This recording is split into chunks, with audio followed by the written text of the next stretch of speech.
2 کے بعد سلام پھیریں گے. یہ اس کی رکعتیں ہیں، کم از کم 2، زیادہ سے زیادہ آپ جو ہے 8 رکعتیں اس کی پڑھ سکتے ہیں. ٹھیک. اب جو ہے یہ کب پڑھ سکتے ہیں، تو اس کے تعلق سے میں نے جو آپ سے کہا یہ کبھی بھی پڑھ سکتے ہیں. اس تعلق سے ایک روایت آتی ہے، یہ روایت جو ہے صحیح بخاری اور صحیح مسلم کی ہے. نبی اکرم صلی اللہ علیہ وسلم کے تعلق سے آتا ہے، اور روایت میں آتا ہے رات کے جس حصے میں تم چاہو نبی اکرم صلی اللہ علیہ وسلم کو نماز پڑھتے ہوئے دیکھ سکتے ہو، اور جس حصے میں چاہو آپ کو سوتے ہوئے دیکھ سکتے ہو. مطلب آپ صلی اللہ علیہ وسلم اس نماز کو رات کے کسی بھی حصے میں پڑھتے ہیں. صحابی کہتے ہیں کبھی ہم کو آپ پڑھتے ہوئے دکھتے، کبھی نہیں دکھتے، کبھی عشاء کی بات دکھتے، کبھی بیچ میں دکھتے، کبھی آخری رات میں دکھتے. جس حصے میں چاہو آپ نماز پڑھتے ہوئے دکھتے ہیں، جس حصے میں چاہو آپ سوتے ہوئے دکھتے ہیں. مطلب کبھی ایک وقت نماز پڑھتے ہیں ایک حصے میں، دوسرے دن اس حصے میں نہیں پڑھتے، کبھی اور پڑھتے ہیں. تو ایک بار آج سمجھ لیجیے مثال فار ایگزامپل 1 بجے آپ جاگتے ہوئے دکھ رہے ہیں، تو کل 1 بجے جاگتے ہوئے نہیں دکھیں گے آپ. تو ایک حصے میں دیکھو تو نماز پڑھتے ہیں، ایک حصے میں دیکھو تو آپ نماز نہیں پڑھتے ہیں.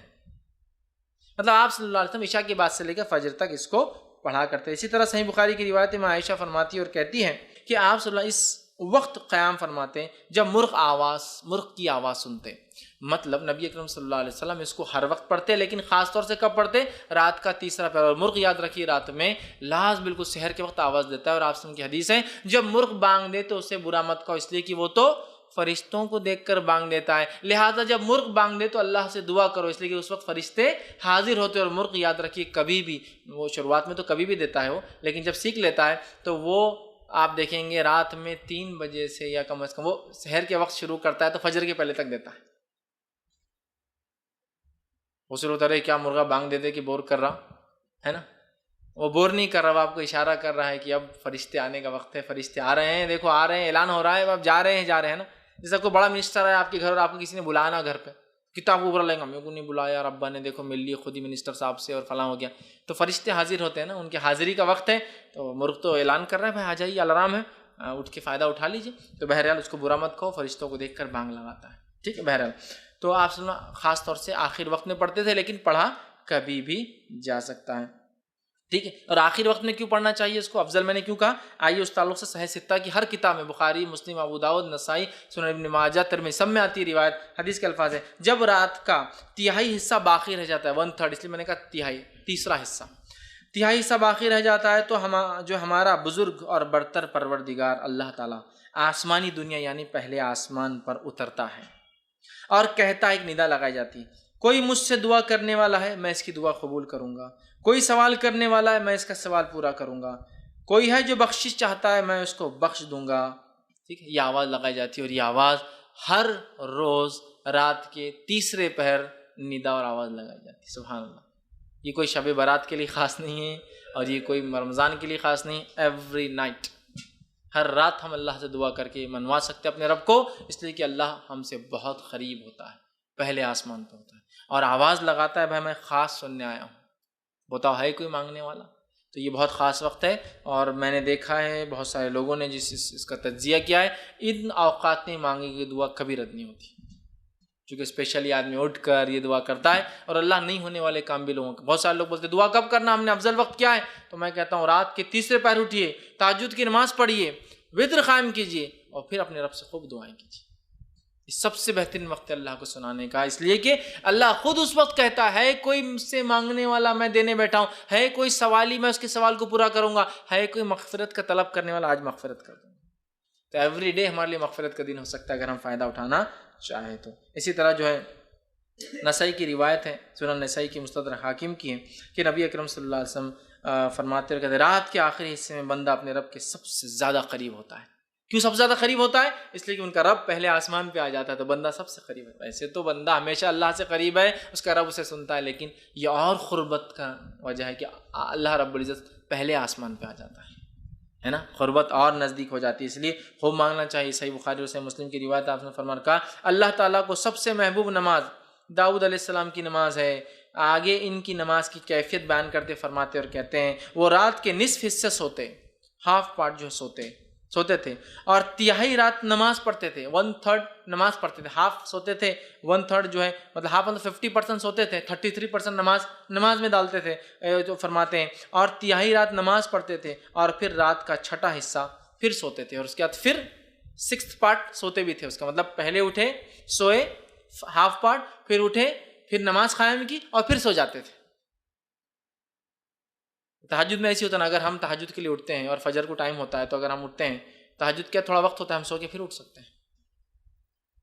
تو یہ آپ فرماتے داؤد علیہ السلام کی نماز سب سے بہترین تھی، اور وہ کیا تھی، ہاف سوتے تھے، پھر 33% وہ کرتے تھے، اور 1/6 پھر سو جاتے تھے، اس کے اندر تھوڑا ٹائم باقی ہوتا تو پھر سوتے تھے. ٹھیک ہے. اسی طرح جو ہے نبی اکرم صلی اللہ علیہ وسلم کے تعلق سے آتا ہے، صحیح بخاری اور صحیح مسلم کی متفق علیہ روایت ہے، رمضان یا کسی دوسرے مہینے آپ 11 رکعتوں سے زیادہ نماز نہیں پڑھتے تھے. 11 رکعت، 8 رکعت تہجد اور 3 رکعت وتر. تو 8 رکعت تہجد کی، 2 کم از کم، اور زیادہ زیادہ آپ 8 رکعت جو ہے پڑھ سکتے ہیں یاد رکھیے. ٹھیک. اب اسی طرح جو ہے بہت سارے لوگ تہجد کے معاملے میں غلط فہمی یہ رکھتے ہیں کہ تہجد کو کبھی کبھار نہیں پڑھنا چاہیے، اگر پڑھے تو ہمیشہ کنٹینیو کر جائیں، نہیں پڑھے تو تہجد بدوا دیتی. پھر تو بہت سارے لوگ بولتے ہیں دیکھو تم پڑھ رہے ہو تو کمپلیٹ پڑھتے رہنا، نہیں تو نہیں پڑھنا. کبھی مصیبت پریشانی ہوتی ہے تو آدمی جب پڑھتا ہے، کبھی نہیں ہوتی تو نہیں پڑھتا ہے. اللہ تعالیٰ توفیق دے ایک الگ بات ہے، لیکن سب کو یہ نماز کی مکمل توفیق نہیں ہوتی ہے، چونکہ ویسے فرض ہے بھی نہیں. بڑی افضل ہے اپنی دعائیں منگوانے کے لیے، منانے کے لیے رب کو، وہ تو ہے، لیکن یہ غلط فہمی کی بنیاد پہ نماز مت چھوڑ. بہت سے لوگ تہجد کیوں نہیں پڑھتے، سو کے اٹھنا ضروری ہے. اب روز تو میں جاگتا نہیں ہوں، آج جاگ لیا تو تہجد پڑھوں کیا، تو بولتے نہیں آج نہیں پڑھ سکتے. کیوں؟ خاص تھوڑی اٹھے تم نماز کے لیے. سمجھ رہا؟ ایسا نہیں میرے بھائی. اگر میں روز نہیں پڑھ سکتا ہوں لیکن آج جاگ گیا ہوں تو کتنا اچھا موقع ہے نا آج. پلس کیا تیسرے پہر میں پڑھنا ضروری نہیں، عشاء کی بات پڑھ لیجیے آپ. مجھے لگتا ہے میں تہجد میں نہیں اٹھ سکتا ہوں، عشاء کے بعد میں نے تہجد کی 8 رکعت پڑھی، 3 وتر پڑھی، سو گیا. یہ بھی کر سکتا ہوں. سمجھ رہا؟ تو ضروری نہیں کہ آپ کنٹینیو رکھیں، ضروری نہیں ہے کہ آپ آخر وقت میں پڑھیں، جب سہولت ہو، جیسے سہولت آپ پڑھیں. اور بہت ساری غلط فہمیاں ہوتی ہے کہ نماز کو پڑھ کے چھوڑے تو عذاب آ جاتا، لعنت برستی، کام ہو گیا تو پھر واپس خراب ہو جاتا، اس لیے کہ تم نے تو اللہ کو خوش کر دی رات میں اٹھ کے بعد تھوڑے دن بعد میں. نہیں، ایسا کچھ نہیں. ہمارا رب جو ہے بندے کی نیت کو دیکھتا ہے، تو لہٰذا جتنا ہو سکے کرے. ہاں، افضل یہ ہے کہ کوئی کام آپ جب شروع کریں اس کو کنٹینیو رکھیں، لیکن کوئی ضروری نہیں کہ کوئی چیز کنٹینیو رکھی جا سکے. ہو سکتا ہے آپ کر پائے، ہو سکتا نہ کر پائے، تو بہرحال کوئی مسئلہ نہیں. تو بغیر سو کر اٹھے کے بھی اس کو پڑھ سکتے ہیں، چونکہ تہجد کا معنی جاگنا ہوتا ہے، سونا اس میں شامل ہی نہیں. تو سمجھ لیجیے تھرڈ نائٹ شفٹ کرنے والے لوگوں کے لیے بڑا آسان ہے. نائٹ شفٹ ہے، چائے کا موقع مل رہا ہے تو 2 رکعت پڑھ لی اور 3 رکعت پڑھ لی.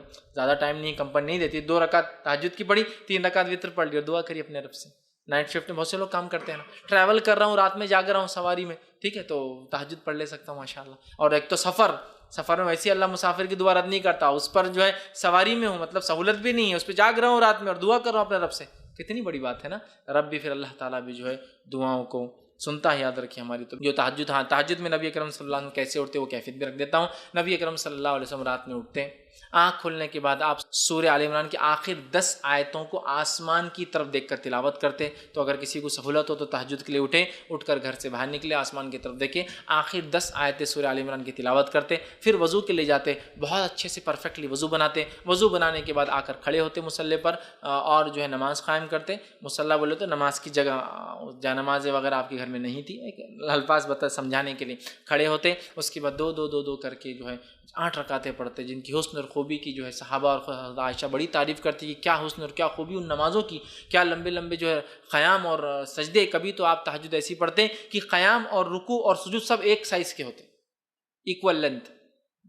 کبھی آپ نے قیام کیا رات میں تہجد پڑھی اور تہجد کے 2 رکعتوں کے اندر سورہ بقرہ، سورہ آل عمران اور سورہ نساء تلاوت کر دی، اور اتنا ہی لمبا سجدہ کیا اور اتنے ہی لمبے رکوع کیے، اتنی لمبی پڑھتے تھے. تو بہرحال حسن اور خوبی سے پڑھتے 2 کر کے، اس کے بعد 3 پڑھتے، اور پھر فجر کی اذان ہوتی تو فجر کی 2 پڑھ کر پھر فجر کے لیے باہر جاتے. اور آخر زمانے میں جب آپ صلی اللہ علیہ وسلم کی وفات کا وقت آیا تب آپ تہجد کو آخر وقت میں ہی پڑھا کرتے تھے، last part of the night ہی پڑھا کرتے تھے. ٹھیک ہے. تو ہمیں کوشش کرنا چاہیے ہم بھی رات میں اٹھیں، آنکھوں کو ملے، آسمان کی طرف دیکھ کر. آخر اب آسمان کی سہولت ہو تو ضروری نہیں ہے تو آپ ڈھونڈنے آسمان جائیں گے اور دکھتا نہیں کہیں، لیکن ہو تو ضرور آپ کی سنت کہ آپ نکل کے آسمان کی طرف دیکھ کر 10 آیتیں پڑھتے تھے. آخری وہ تلاوت کرے، اچھے سے پرفیکٹلی وضو کرے اور حسن اور خوبی کے ساتھ ان نمازوں کو ادا کرے. اللہ تعالیٰ اس نمازوں کے ذریعے ہماری مدد کرتا ہے. پھر اس کے بعد وتر قائم کرے اور پھر فجر کی نماز کے لیے چلے جائے. تو یہ چند باتیں تھیں جو میں نے وتر اور تہجد کے تعلق سے رکھی. ہو سکتا ہے کچھ باتیں بچ گئی ہو تو آپ سوال جواب کے سیشن میں کر سکتے ہیں. آخر میں اپنی بات کو ختم کروں گا. اللہ رب العزت سے دعا ہے کہ اللہ سبحانہ تعالیٰ ہمیں جو ہے ان نمازوں کا خاص طور سے نفل نمازوں میں جو ہے خاص طور سے تہجد اور وتر کا جو ہے پابند بنائے. ہم تمام کے لیے ویسے فرائض اور تمام چیزوں کو کرنا آسان کرے، ہم تمام کے لیے ہر عبادت کرنا آسان کرے اور ہمیں جو ہے اس کا شغف اور شوق ہمیں پیدا کرے. ہماری نسلوں کو جو اللہ رب العزت نمازوں پہ قائم رکھے، نہ صرف فرائض بلکہ جو ہے ہمیں موقدہ اور سنن اور نوافل کا جو ہے اہتمام کرنے والا بنائے. جب تک ہمیں زندہ رکھے اسلام اور ایمان پر زندہ رکھے. خاتمہ ہمارا ایمان پر ہو. آخر دعوانا الحمد للہ رب العالمین. سبحان ربک رب العزت عما یصفون وسلام علی المرسلین.